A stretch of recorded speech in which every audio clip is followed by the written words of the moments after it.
Advocate महिमा सिंह। महिमा जी, मोदी जी उतर गए चुनाव में और आपको पता है कि वो बीजेपी का सबसे बड़ा हथियार, सबसे बड़ा चेहरा है। कहीं भी कोई भी चुनाव आप लड़ लीजिए पूरे देश में, अब होगा असली मुकाबला। आप कैसे देखती हैं मोदी जी के इस चैलेंज को? जय हिंद। मानक जी, मुझे तो लगता है प्रधानमंत्री मोदी उतर गए, भाजपा के कार्यकर्ता डर गए। आपको याद होगा लोकसभा से पहले कैसे मुंबई के अंदर जो महाराष्ट्र में एक सांसद हैं नवनीत राणा, उन्होंने ये कहा था कि भैया कोई मोदी की लहर वहर नहीं है, अपना अपना काम कर लो। वही हालात हैं आज हरियाणा के अंदर और जम्मू कश्मीर, दोनों राज्यों के अंदर। भाजपा को कांग्रेस और विपक्षी पार्टियों के अलावा भाजपा का संगठन हराने जा रहा है, भाजपा के बागी नेता हराने जा रहे हैं। जनता और जनता के मुद्दे तो उनको पटकनी खिलाने जा ही रहे हैं, लेकिन जैसा मैंने कहा, फिर दोहरा देती हूं, मोदी उतर गए, भाजपा के कार्यकर्ता डर गए कि अब ये आ गए, ये फिर फूट डालने की राजनीति करना शुरू करेंगे और उस तरह से जो पहले ही जो एक कमजोर लड़ाई है भाजपा के लिए, वो और एकदम औंधे मुंह गिरती हुई नजर आएगी। ऐसा कैसे कह सकते हैं? हरियाणा में आपने आज उनको ऐसा कैसे कह सकती हैं? और मैं ये इसलिए कह रहा हूं, मैंने आंकड़े बताए, ठीक है, मान लिया बीजेपी की राज्य सरकारें घटी हैं। देखिए, आज मुद्दा यह है कि राज्यों के चुनाव में मोदी लहर या मोदी का जादू जो चला था देश में, लोकसभा में और कुछ राज्यों में, वो चलेगा या नहीं चलेगा। अब बीजेपी की ठीक है सरकारें घटी हैं, 21 से आ गई 13 पर, मान लिया, लेकिन कांग्रेस का तो और भी बुरा हाल है महिमा जी। राज्यों में तो आपकी स्थिति इतनी है कि आपकी 3 सरकारें रह गई हैं बस इस समय। सरकारें गिनने के लिए भले ही 3 रह गई हूं, आज आप ये देखिए कि किस तरह का माहौल जमीनी स्तर पर पूरे देश में है। आप जम्मू कश्मीर का छोटा सा उदाहरण देकर देखिए। अभी महीना भर पहले अमित शाह ने कहा 90 की 90 सीटों पर लड़ेंगे और जीतेंगे। आज आलम क्या है? कश्मीर के अंदर लोकसभा में तो एक भी उम्मीदवार नहीं उतारा था, और अब 47 सीटों में से मात्र 19 सीटों पर उम्मीदवार उतारे गए हैं भाजपा के द्वारा। अगर सब कुछ ठीक है कश्मीर में, अगर 370 का इतना दंभ भरते हैं, तो फिर उम्मीदवार क्यों नहीं उतार पाए कश्मीर के अंदर?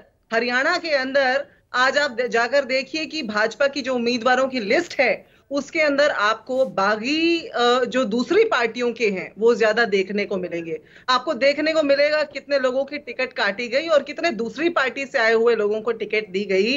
भाजपा के पास आज उम्मीदवार नहीं है ढूंढने से भी। तो ये जमीनी स्तर के माहौल के हिसाब से मैं आपको बता रही हूं। 400 पार का ये महिमा जी एक सेकंड, देखिए, अगर यही आरोप बीजेपी आप पर लगाती ना कि आपके पास हरियाणा में उम्मीदवार नहीं है, गलत होता। इसी तरह ये जो आप आरोप लगा रही है बीजेपी पर उनके पास उम्मीदवार नहीं है, गलत आरोप है।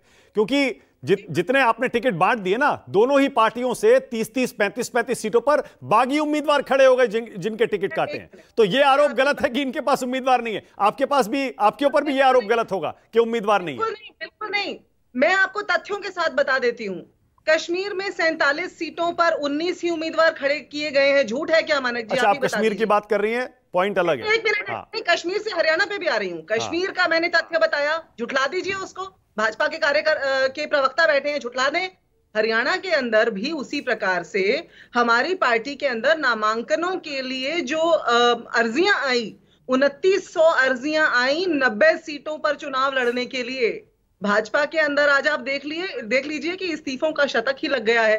तो इसलिए मैं जो बात कह रही हूं उसके तथ्य आपको जमीनी स्तर पर मिल जाएंगे। और प्रधानमंत्री ने आज हरियाणा की रैली में क्या कहा महिमा जी? उन्होंने कहा केंद्र में जिसकी सरकार होती है हरियाणा में उसी की सरकार बनती है। 50 साल की हिस्ट्री है, ये रिकॉर्ड है।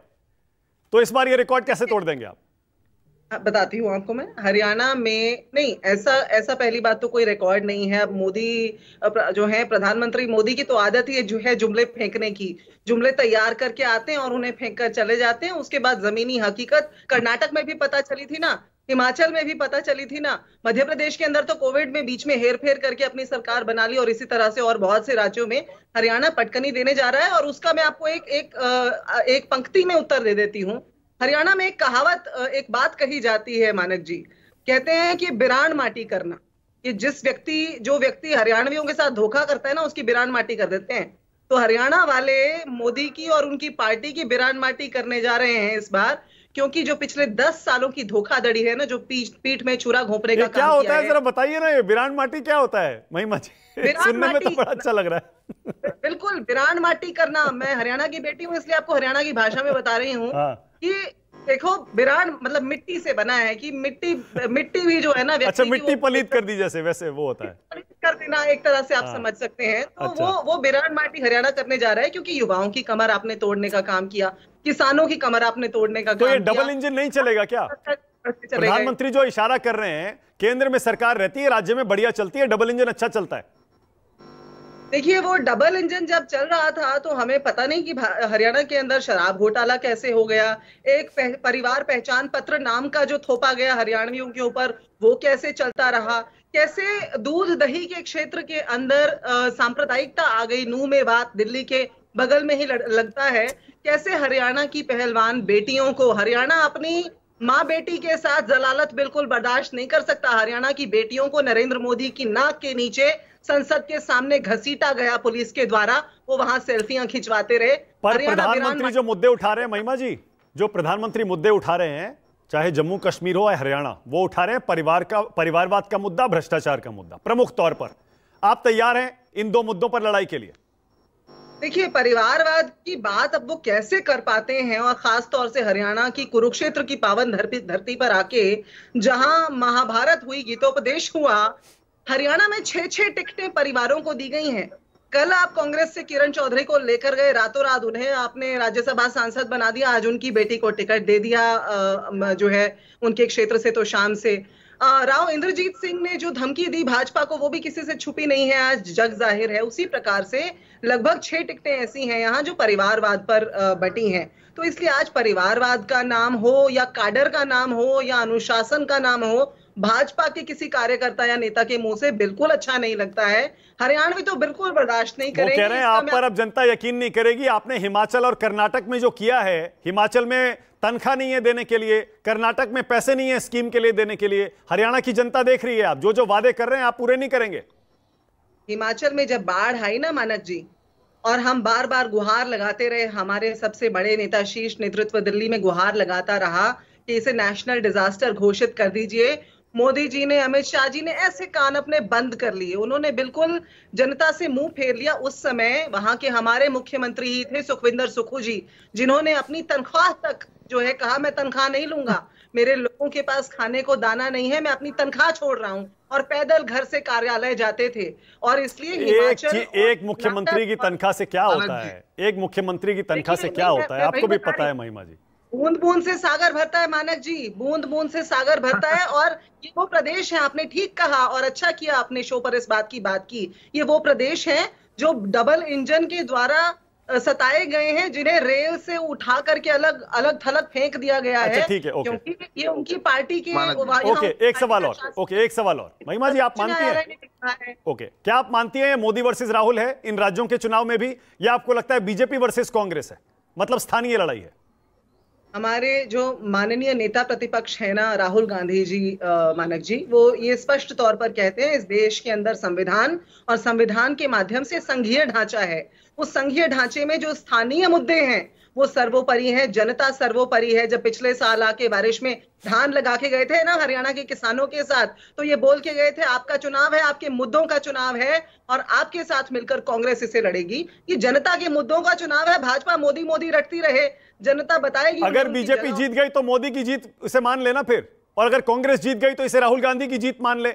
बीजेपी हार गई तो मोदी की हार, कांग्रेस हार गई तो राहुल की हार। क्या ये सही है? कांग्रेस जीती ना, मैंने तो अभी आपसे स्पष्ट तौर पर कहा, कांग्रेस जीती और जहां भी जीती वो जनता की हार है। कांग्रेस जनाधार वाली पार्टी है, कांग्रेस जनता की पार्टी है, जनता की आवाज है। अब भाजपा अगर हारी तो वो तो सभी को मालूम है किसकी वजह से हारी। मैंने कहा ना, मोदी आ गए हैं यहाँ पर और भाजपा के कार्यकर्ता डर। आप कुछ ज्यादा हल्के में नहीं ले रही हैं प्रधानमंत्री को? 243 सीटें तो लाए हैं ना, लगातार तीसरी बार पीएम तो बने हैं ना। हल्के में तो हरियाणा को लेने का काम भाजपा ने किया मानक जी। हम तो आज जमीन पर उतर करके हरियाणा के व्यक्ति के साथ इस चुनाव को लड़ रहे हैं। ये उनका चुनाव है, चुनाव जनता का होता है। किसी पार्टी का जो आकर के जो है धर्मों में, संप्रदायों में सांप्रदायिकता फैलाने का काम करती है, उस पार्टी का नहीं होता, इसीलिए उसे मुंह की खानी नहीं, एक सेकंड देखिए, इसे इतने स्थानों के इतिहास में आप इसे चुनावी, अगर इसे चुनावी नजर से देखेंगे महिमा जी, आपको भी पता है बीजेपी और कांग्रेस की आमने सामने की टक्कर जहां जहां होती है, पिछले 10 साल में देख लीजिए कितनी बार आप जीते हैं। स्थानीय जो प्लेयर है, रीजनल प्लेयर है, उनसे बीजेपी फिर भी हारी है बहुत सारे स्टेट्स, लेकिन बीजेपी कांग्रेस की आमने सामने की टक्कर में कांग्रेस अक्सर हारती है। नहीं, मैं बिल्कुल आपसे असहमत हूं, और उसका सबसे जो जीवंत उदाहरण है वो तो इस बार का लोकसभा चुनाव है। आप जो मर्जी कहें, आप ये भूल जाएं कि कांग्रेस के साथ और विपक्षी पार्टियों के साथ किस तरह का दुर्व्यवहार सत्तारूढ़ पार्टी के द्वारा किया गया। दो मुख्यमंत्री जेल में, कांग्रेस पार्टी के खातों पर ताले और सब तरह के, तमाम तरह के अन्याय करने के बावजूद हम लगभग 100 पर आ गए, और भाजपा 400 पार। ओके, रोहन गुप्ता, रोहन कुछ कहना चाह रहे हैं। रोहन, एक राउंड और उसके बाद आगे जाऊंगा। रोहन बोलिए। मानक जी, पूरे देश की जनता देखती है जो भी सरकार को, जिस भी पार्टी को मौका देती है वो क्या काम करती है। इन्होंने अभी हिमाचल की बात की, वहां पे 20,000 करोड़ का गड्ढा खोद दिया है। पहले कहा था हमारी पहली कैबिनेट में सरकारी नौकरियां देंगे, आज तक नहीं किया। आप प्लानिंग के बिना 20,000 करोड़ का गड्ढा खोदेंगे और फिर कहेंगे हमारे मुख्यमंत्री ने सैलरी नहीं ली के बहुत बड़ा शहीदी का काम कर दिया। अरे मजाक कर रहे हैं क्या? आपको स्टेट संभालना है या मजाक कर रहे हैं ना? आपके पास ये पहली बार हुआ हिमाचल के इतिहास में कि 5 तारीख तक सैलरी नहीं मिली लोगों को। ये पहली बार हुआ है कि मुख्यमंत्री को आके कहना पड़ा नहीं हमारे पास पैसे नहीं, हम करेंगे। इस प्रकार की आप बात कर रहे हैं, कौन सा फाइनेंशियल प्लानिंग की बात कर रहे हैं? जिस कर्नाटक में आप बात कर रहे हैं वहां पे आपने टैक्सेस बढ़ा के, वाटर टैक्स बढ़ाया, बिजली के रेट बढ़ाए, क्या आप हाल कर रहे हैं? एक तो हो गया कुशासन, और दूसरी बात है, मैं सनातन की जो बात करूंगा, जिस प्रकार से हिमाचल में जो मस्जिद का इशू और आपके नेता के मुंह में दही जम गया, एक शब्द आपके नेता नहीं बोले। आपके मंत्री थे हिमाचल के, उसने अपनी विधानसभा में कहा कि नहीं ये गलत है, उसका मुंह बंद कर दिया गया। पूरा देश देखता नहीं है क्या? रोहन, इस प्रकार की okay Rohan, all right. Rohan, एक काम और करिएगा लगे हाथों, जरा मुझे बीजेपी का ये मॉडल बताइए। आपने कुशासन बताया ना, कांग्रेस का जो मॉडल है वो कुशासन है, गवर्नेंस का मॉडल। तो बीजेपी का जो मॉडल है गवर्नेंस का, उसमें क्या क्या आता है? या चुनावी मॉडल? देखिए, गवर्नेंस के साथ चुनावी, चलिए चुनावी मॉडल बता दीजिए। मैं आपको बता रहा हूं, देखिए मानक जी, मैंने अभी कहा कि बीजेपी की सरकार हमेशा रिपीट होती है मेजरली। मैं आपको गुजरात का एग्जांपल दे रहा हूं, उत्तराखंड का एग्जांपल दे रहा हूं, मध्य प्रदेश का आपको एग्जांपल दे रहा हूं, काफी राज्य है। मुझे बताइए कांग्रेस की लास्ट रिपीट कब हुई सरकार? एंटी इनकम्बेंसी होती है। यहाँ पे इनकी 3 राज्यों में सरकार थी, राजस्थान, मध्य प्रदेश और छत्तीसगढ़। छत्तीसगढ़ में तो कहा जाता क्लीन। क्यों गई सरकार? क्योंकि आप जो बातें करते हो, डिलीवरी करते हो, उसमें बहुत बड़ा फर्क आता है। एंटी इनकम्बेंसी मानक जी एक मोदी की गारंटी, मतलब मोदी की गारंटी, बिल्कुल। Okay, alright. महिमा जी आपकी बारी, उसके बाद आगे जा रहा हूं, बोलिए। आखिरी चीज मानक जी, खाली 30 सेकंड। मैं 2024 की आपको वापस बात करूंगा कि तीसरी बार 400 पार का टारगेट लेने की हिम्मत सिर्फ मोदी जी कर सकते थे, और आज उनका वोट परसेंटेज देखिए कि 3 बार 15 साल के बाद में सिर्फ 0.7 का वोट परसेंटेज। ओके महिमा जी आपकी बारी है, बोलिए। ऐसी विपक्षी पार्टी है महिमा जी बोलिए। 99 पे मॉरल विक्ट्री का जश्न मना रही है। ओके महिमा जी बोलिए। पहली बात तो यही, जो तीसरी पार का जो दंभ भर रहे हैं, ये सबको मालूम है कि जो 2 बैसाखियां हैं जब तक बनी हुई हैं तब तक भर लेंगे दंभ। खुद के पास तो मेजोरिटी है नहीं, तो इसलिए लचर पचर सरकार है, चलती रहेगी जब तक चल जाएगी। देश के हित में मिड टर्म इलेक्शन ना हो तो अच्छा होगा। दूसरी बात ये कि आपने कहा कि कांग्रेस की जो है शासन में इस तरह से हो रहा है, और हमारे मुख्यमंत्री ने ये वक्तव्य दिया। ये देखिए कि ये फर्क है, ये कांग्रेस शासित प्रदेश में ही हो सकता है कि एक मुख्यमंत्री आकर के अपनी बात को, अपनी समस्या को जनता के आगे रखे, खासतौर से तब जब केंद्र का सहारा उसको ना, केंद्र की तरफ से पूरा सपोर्ट ना मिल रहा हो। ये तो सर्वोच्च न्यायालय ने कहा है भाजपा की सरकार से, केंद्र की सरकार से, that you give a step sisterly treatment to the states which are not governed by the BJP। तो इसलिए ऐसे में मैं आपको हरियाणा में बता दूं, मैं ऐसे बहुत सारे कर्मचारियों के संपर्क में हूं मानक जी, और यहां मैं किसी तरह का खुलासा नहीं करूंगी, जरूरत पड़ी तो हम प्रेस कॉन्फ्रेंस करके इस बात को कहेंगे। बहुत सारे ऐसे सरकारी इंस्टीट्यूट्स जहां पर 6-6 महीने से तनख्वाहें नहीं मिली है कर्मचारियों को, कर्मचारी बस इसलिए चुप बैठे हैं कि नौकरी बची रहे, अभी तक निकलकर सामने नहीं आए हैं। तो इसलिए ये अभी आप देखते जाइए आगे आगे होता है। ठीक है, ओके संजीव झा, ऑलराइट संजीव झा, भाजपा की अपेक्षाओं के विरुद्ध जा रहा है। ओके संजीव झा।